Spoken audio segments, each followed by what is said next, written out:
नमस्कार दोस्तों, आपका मंत्रों की दुनिया में हार्दिक स्वागत है। और आज हम बात करने वाले हैं कि नवरात्रि में ऐसे किन मंत्रों से हम हवन आहुतियाँ दें जिससे कि माँ दुर्गा की हमें विशेष कृपा प्राप्त हो। तो आप नवरात्रि में ध्यान रखिए कि जब भी कोई सा भी हवन करें तब हवन में ज़्यादा से ज़्यादा वनस्पतियों का उपयोग होना चाहिए। हवन के लिए आम की लकड़ी, बेल की लकड़ी, गूगल की छाल, आम की पत्ती, चंदन की लकड़ी, तिल, जामुन की कोमल पत्ती, लोबान, घी, शक्कर, तिल, गूगल, इन सब का उपयोग होता है। आप पान, सुपारी, लौंग, छोटी इलायची, पंचमेवा, सिंदूर, उड़द मोटा, ऋतुफल, केले, नारियल, गोला, कमलगट्टे, जायफल, मेनफल, पीली सरसों, गूगल, गिलोय, सराई, आम के पत्ते, सरसों का तेल, घी, काली मिर्ची, मिश्री, अनारदाना, इन सबको आप थोड़ी थोड़ी मात्रा में उपयोग करके इनसे आहुतियाँ देंगे तो जल्दी ही माँ की आपको विशेष कृपा प्राप्त होगी। हवन विधि सबसे पहले जान लेते हैं। हवन करने से पूर्व आपको स्वच्छता का ध्यान रखना है। जिस प्रकार से आप पूजा करते हैं वैसे की वैसे आपको पूजा करनी है। उसके बाद अग्नि की स्थापना करना है। उसके बाद आपको आम की चौकोर लकड़ी लगाकर कपूर जलाकर उसके नीचे रख देना है। उसके बाद सबसे पहले अग्नि देवता को प्रणाम करना है। हवन कुंड को प्रणाम कर दीजिए, उसकी पूजा कर दीजिए। उसके बाद अग्नि देवता को हमको प्रणाम करना है और उनकी ही हवन हमको देना है।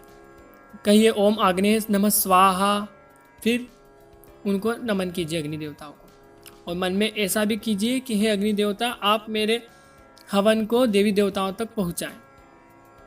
फिर कीजिए ओम गणेशाय नमः स्वाहा, ओम नवग्रहाय नमः स्वाहा, ओम दुर्गाय नमः स्वाहा, ओम हनुमंते नमः स्वाहा, ओम भैरवाय नमः स्वाहा, ओम कुलदेवताय नमः स्वाहा, ओम स्थान देवताय नमः स्वाहा। फिर ओम ब्रह्माय नमः स्वाहा, ओम विष्णवे नमः स्वाहा, ओम शिवाय नमः स्वाहा, ओम जयंती मंगला काली भद्रकाली कपालिनी दुर्गा क्षमा शिवा धात्री स्वाहा स्वधा नमस्तुते स्वाहा। इसके बाद आपको नवाण मंत्र की आहुतियाँ देनी है। ओम ऐं ह्रीं क्लीं चामुंडाय विच्चय।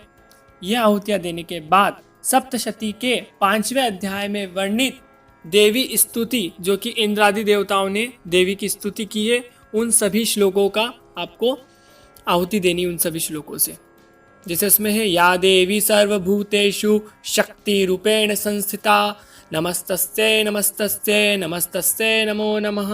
आपको इन चीज़ों से आहुतियाँ देनी है। वो पूरा जो भी 5वां पाठ है, यहाँ से जो शुरू होगा वहाँ से लेकर अंत तक।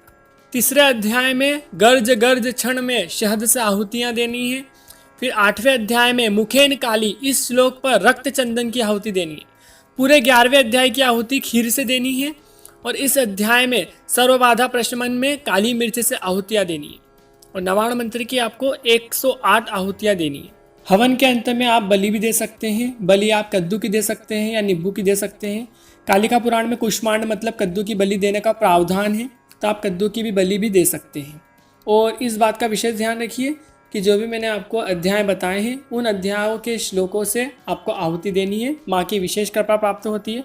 और यदि सामग्री आपको नहीं मिल पाए तो आप सभी सामग्रियों को इकट्ठा कर लीजिए, या जो आपके शाकल्य होती है उसको भी आप इकट्ठा कर सकते हैं और उससे भी आप मंत्रों की आहुतियाँ दे सकते हैं। माँ की विशेष कृपा प्राप्त होगी। एक और बात जान लेते हैं, यदि आपने संकल्प लेकर किसी मंत्रों का अनुष्ठान किया है तो उसका दशांश हवन, उसके बाद दशांश तर्पण करना जरूरी है। जैसा कि आपने एक माला रोज करी है तो 9 माला होती है और 9 माला में 9000 मंत्र होते हैं, तो इसका दशांश मतलब 900, आपको 900 मंत्रों की आहुतियाँ हवन में देनी पड़ेगी।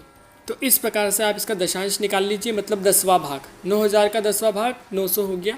तो इस प्रकार से आपको हवन की आहुतियाँ देनी, इस बात का विशेष ध्यान रखें। और यदि आपने किसी भी अनुष्ठान को संकल्प नहीं लिया था, सिर्फ ऐसे ही पाठ किए थे, तो आप 108 आहुतियाँ दे सकते हैं, वह मान्य होगी।